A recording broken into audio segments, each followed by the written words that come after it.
ఇప్పుడు కూడా ఎమ్మెల్యేలు చాలా మంది వెళ్ళిపోతుంటే ఉండేవాళ్లే ఉండండి, వెళ్ళిపోయే వాళ్ళు వెళ్ళిపోండి అని మీ అధ్యక్షుల వారు చేతులు ఎత్తేయడాన్ని ఎలా చూడాలంటారు? అంటే పిలిచి మాట్లాడాలి కదా, మాట్లాడి పిలిచినల్లం పిలుస్తుండ్రు, మాట్లాడుతుండ్రు.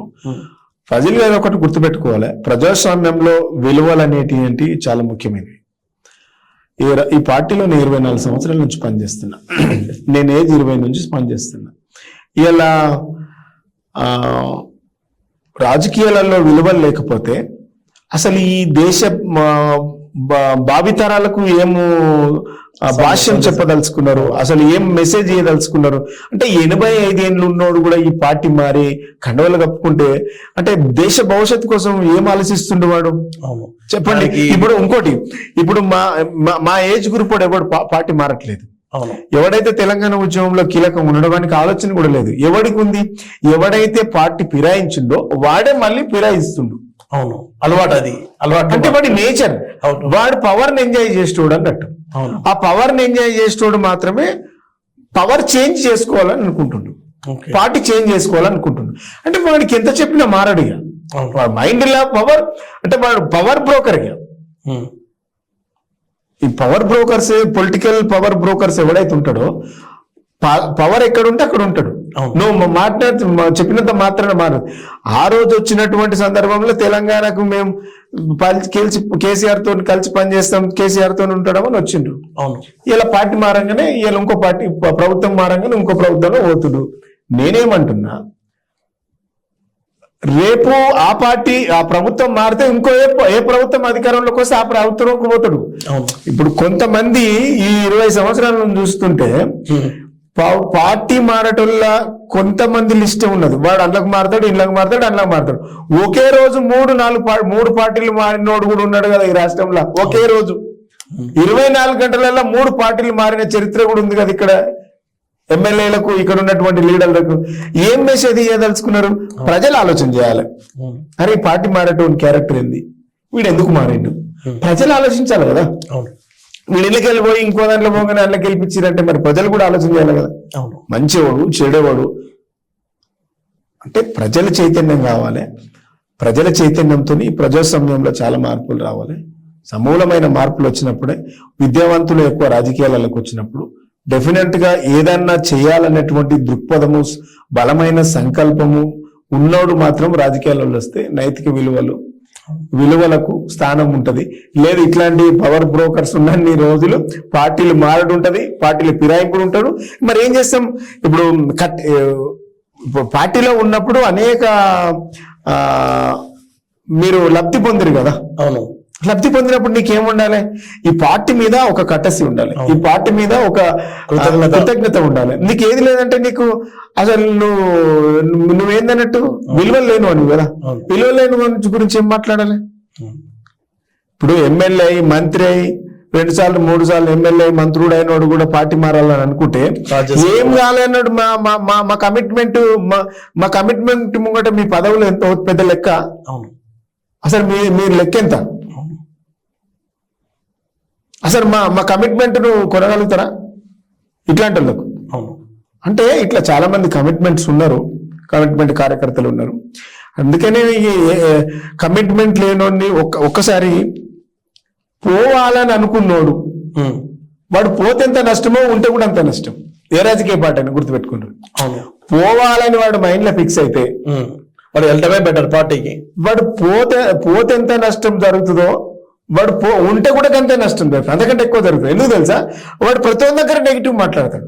అవును, ఏం చేసిందా కేసీఆర్, ఏం చేసిందా బీఆర్ఎస్, పోతాలనుకున్నాడు, పోవాలి. వాడికి పెద్ద చర్చ అవసరం లేదు దాని మీద. అవును, బీఆర్ఎస్ పార్టీకి కొత్త కార్యకర్తలను సృష్టించడము, కొత్త నాయకత్వం సృష్టించడం కొత్త కాదు. ఈ నిజంగా బీఆర్ఎస్ పార్టీ వల్ల నాలంటి వాళ్ళు ఎంతో మంది అసలు చైతన్యవంతులై రాజకీయాలలో 20 ఏళ్ళని చూస్తున్నాం కదా. మరి మేము ఎప్పుడు కూడా ఇట్లాంటి నాయకత్వాన్ని కుదవలేదు కదా. ఒకప్పుడు మిగిలిన రాజకీయ పార్టీలు భయపడ్డాయి కదా, టీఆర్ఎస్ అంతా యూత్ ఉన్నారని. యూత్ కు అవకాశాలు ఎక్కువ ఇచ్చిన పార్టీ కూడా మన పార్టీ, మా పార్టీ కదా. సో ఇట్లాంటి వాళ్ళు ఉండి నష్టం చేస్తారు అనుకుంటే పోతేనే బెటర్ కదా. కాంగ్రెస్ పార్టీ ఎన్నికల సందర్భంగా 6 ప్రామిసులు చేసింది. ముఖ్యంగా నిరుద్యోగులకు ఉద్యోగాలు ఇస్తానని 7 నెలలు కావస్తుంది. ఏమన్నా రిక్రూట్మెంట్ కి సంబంధించి అంటే గతంలో మీ ప్రభుత్వం ఇచ్చిన నోటిఫికేషన్ సంబంధించిన ఉద్యోగాలు భర్తీ చేసిందే తప్ప ఇప్పుడు తాజాగా చేసింది ఏమీ కనిపించడం లేదు. కాంగ్రెస్ పార్టీ రైతులను మోసం చేసింది. 2 లక్షల రుణమాపిస్తాను ₹1 ఇప్పటి వరకు ఇవ్వలేదు, వాళ్ళ బ్యాంకులలో జమ చేయలేదు. కేసీఆర్ గారు రైతు బంధు ఇస్తే రైతు భరోసా పేరు మీద మేము కేసీఆర్ 10,000 ఇస్తే మేము 15,000 ఇస్తామని చెప్పింది, ఇప్పటి వరకు ₹1 ఇవ్వలేదు. కేసీఆర్ గారి ప్రభుత్వము ₹2,000 పింఛన్ ఇస్తే మేము ₹4,000 పింఛన్ వృద్ధాప్య పింఛన్ ఇస్తామని చెప్పిండు, ₹1 ఇవ్వలేదు.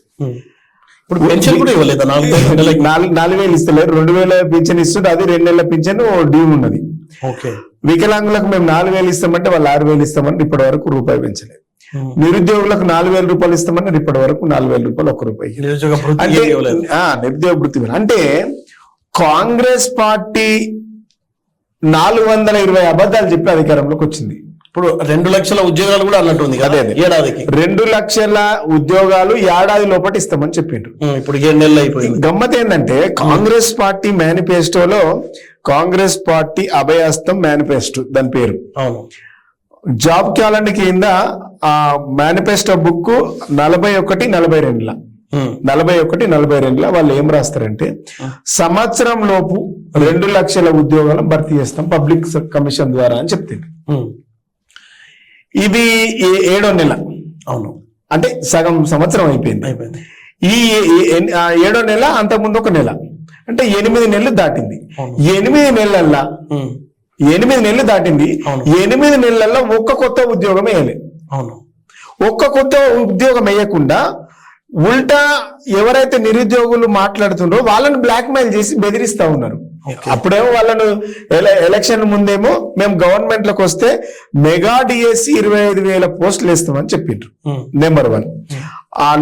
జీవో నంబర్ 46 మేము రద్దు చేపిస్తాం అధికారంలోకి వస్తా అని చెప్పిండ్రు. గ్రూప్ 1 ప్రిలిమ్స్ లో మన ఏంది క్వాలిఫై కింద ఎలిజిబిలిటీ కింద 1:50 ఉన్నది, 1:100 పెంచుతామని చెప్పిండ్రు. ఇవి ఏవి చేయలే. గ్రూప్ 2 పోస్టులకు 2,000 పోస్టులు పెంచుతామని చెప్పిండ్రు, ఒక పోస్ట్ పెంచలేదు. గ్రూప్ 3 కింద 3,000 పెంచుతామని చెప్పిండ్రు, ఒక్క పోస్ట్ పెంచలేదు. వీటికి గాను మేము ఫిబ్రవరి 1వ తారీఖు నుంచి 2024 నుంచి 2024 డిసెంబర్ వరకు 2 లక్షల ఉద్యోగాలు ఇస్తామని ప్రామిస్ చేసిండ్రు. అంటే ఫిబ్రవరి 1వ తారీఖు నుంచి 2024 నుంచి 30 తారీఖు డిసెంబర్ 2024 సంవత్సరం వరకు 2 లక్షల ఉద్యోగాలు ఇస్తామని వాళ్ళు క్యాలెండర్ రిలీజ్ చేసిండ్రు. ఆ క్యాలెండర్ మీద మేనిఫెస్టోలో రిలీజ్ చేసింది కానీ వాళ్ళు పబ్లిక్ సర్వీస్ కమిషన్ ద్వారా రిలీజ్ చేయాలి. గుర్తుపెట్టుకోండి, జాబ్ క్యాలెండర్ ఎక్కడ రిలీజ్ అయిందంటే మేనిఫెస్టోలో రిలీజ్ అయింది. పబ్లిక్ సర్వీస్ కమిషన్ నుంచి ఒక్క నోటిఫికేషన్ రాలేదు. ఇది ఒక పెద్ద దగ, ఇది ఒక పెద్ద మోసం. రెండవది, మేమిచ్చినటువంటి నోటిఫికేషన్ ను పోస్ట్ పోన్ అయి వాటిని ఇప్పుడు కొనసాగిస్తా ఉన్నారు.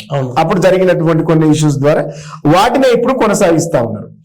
కొనసాగిస్తూ నిరుద్యోగులు ఏమంటున్నారంటే 1:50 ఇస్తా అనేది గత ప్రభుత్వము అంటే మీరు 100 ఇస్తా అన్నారు కదా, దాన్ని 1:100 చేసి మాకు పోస్టులు పెంచండి అని అంటుండ్రు వాళ్ళు. పోస్టులు పెంచి 1:100 చేస్తే అంటే ఇప్పుడు గ్రూప్ 1 అన్నది రెగ్యులర్ గా పడేటువంటిది కాదు. కొద్ది అది 5-10 సంవత్సరాలకు ఒకసారి గ్రూప్ 1 అన్నది నోటిఫికేషన్ వస్తుంటది. ఈ గ్రూప్ 2, గ్రూప్ 3 లెక్క రెగ్యులర్ గా వచ్చేటువంటి నోటిఫికేషన్ కాదు. గ్రామీణ ప్రాంతాల్లో చాలా మంది చాలా సంవత్సరాలుగా ప్రిపేర్ అవుతూ ఉంటారు కోచింగ్ లకు పోయి. అందుకని అన్ని రూరల్ ప్రాంతాల్లో ఉన్నటువంటి విద్యార్థులకు నిరుద్యోగులకు న్యాయం జరగాలంటే దీన్ని పోస్టులు పెంచి 1:100 పెంచండి. 1:100 వెళ్ళడం వల్ల బాగుంటది అనేది, అంటే కొత్తగా శాంక్షన్ చేయాలి పోస్టులు, కొత్త పోస్టులు శాంక్షన్ చేయాలి అనేది వాళ్ళు క్యాబినెట్ నిర్ణయం తీసుకోవాలి, చెయ్యాలి వాళ్ళు. కానీ ఇప్పటి వరకు ఒక పోస్ట్ పెంచలేదు. మేము 503 పోస్టులు ఇస్తే వాళ్ళ 60 పోస్టులు ఎక్కువ అంతే, ఇక అంతకు మించి ఏం చేయలేదని. రెండవది, మెగా డిఎస్సి 25,000 అన్నారు. ఇవాళ 25,000 పోస్టులు 11,000 పోస్టులు వేసిండ్రు. అంటే మేము ఇచ్చిందంటే కొనసాగించింది. ఇంకో దుర్మార్గమైన ఇంకో పెద్ద మోసం ఏంటంటే మేనిఫెస్టోలో పేజ్ నెంబర్ 41లో ఇంకోటి ఏం మాట రాస్తారంటే ఎవరైతే నోటిఫికేషన్ ఇచ్చిన వాటికి దరఖాస్తులకు ఫీజు కట్టాలను అవును. ₹1 కూడా ఫీజు కట్టద్దని చెప్పిండు. ₹1 ఫీజు కట్టద్దని చెప్పిండు. మేము అధికారంలోకి వస్తే మేనిఫెస్టోలో పెట్టిండు ₹1 ఫీజు కట్టద్దని చెప్పిండు. వాళ్ళు అధికారంలోకి వచ్చినాక ఇలా డిఎస్సిని మళ్ళీ ఎక్స్టెన్షన్ చేసి వేయడం వల్ల 4 లక్షల అప్లికేషన్లు వచ్చినాయి. 4,03,000 అప్లికేషన్లు వస్తే దానికి ₹1,200 లెక్క వసూలు చేస్తే 33 కోట్ల చిల్లర వసూలు చేసిండ్రు. 34 కోట్ల రూపాయలు అప్లికేషన్ ఫీ కింద, సారీ 38 కోట్ల రూపాయలు వాళ్ళ దగ్గర కలెక్ట్ చేసిండ్రు. 38 కోట్లు మాట తప్పి కాంగ్రెస్ పార్టీ ₹1 మేము తీసుకోమన్నటువంటి కాంగ్రెస్ పార్టీ 4,03,000 అప్లికేషన్ దరఖాస్తులు వస్తే వాటి ద్వారా ₹1,200 కలెక్ట్ చేస్తే 38 కోట్ల రూపాయలు అవే ఉన్నాయి. నిరుద్యోగుల నుంచి పిండి వసూలు చేసి తీసుకున్నారు. ₹1 ఇవ్వమని చెప్పిండ్రు. వాళ్ళ అధికారంలోకి వచ్చినాక 1,200 వాళ్ళ దగ్గర తీసుకున్నారు. గ్రూప్ 1 దగ్గర ఎక్స్టెన్షన్ అయినటువంటి గ్రూప్ 1 అభ్యర్థుల దగ్గర నోటిఫికేషన్ వస్తే వాళ్ళ దగ్గర వసూలు చేసింది ఏంటంటే ₹200. అంటే 1,48,000 మంది దగ్గర నుంచి ₹200 వసూలు చేస్తే అది 4 కోట్ల రూపాయలు అయింది. అంటే మొత్తము 42 కోట్ల రూపాయలు మేము ₹1 వసూలు చేయము, నిరుద్యోగుల నుంచి దరఖాస్తు ఫారం కు పెట్టుకోవాల్సినటువంటి అవసరం లేదు, ఫ్రీగా అప్లికేషన్ పెట్టుకోవచ్చు అన్నటువంటి కాంగ్రెస్ పార్టీ మేనిఫెస్టోలా ఇది పెద్ద బోగస్. ఇది అంటే 42 కోట్ల రూపాయలు కేవలం నిరుద్యోగుల దరఖాస్తుల ఫారంల నుంచి వసూలు చేసినటువంటి మొత్తం రుసుము చెప్పిన. Hi, this is Swathi. Like చేయండి, షేర్ చేయండి, కమెంట్ చేయండి అండ్ సబ్స్క్రైబ్ చేయండి GR TV. Hi, this is Monica. Please like, share and subscribe GR TV.